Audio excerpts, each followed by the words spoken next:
So if you were a kid like me, you hated bringing home bad grades to your parents, especially if you had a parent like mine who was a college professor.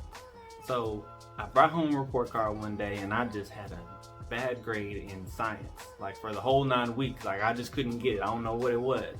And she looked at it and she looked at me and said, okay. And I was like, that's it? Okay. She was like, yeah, okay. And I was like, okay, this ain't over. So the next day I came home from school and, you know, I walk in my room and I'm trying to turn on TV and I'm like, it's not working. So I tell her, something's wrong with my TV. She said, no, nothing's wrong with your TV. I just took the cable cord and the cord to your PlayStation. So when you get your grades up in those classes, you'll get those cords back.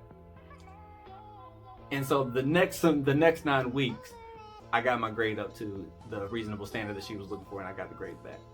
But sometimes we have to figure out what's the best way to motivate our team and ourselves to help us push through those barriers that we're putting in front of ourselves.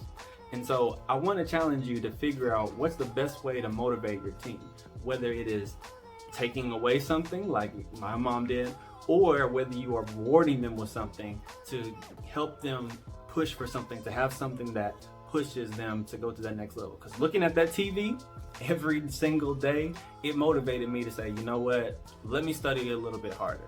Let me call some friends and see what am I missing. Let me push just a little bit harder so that I can get my TV back and get my stuff back. So sometimes for you, you got to figure out what is that little edge that you have to give yourself to push to the next level.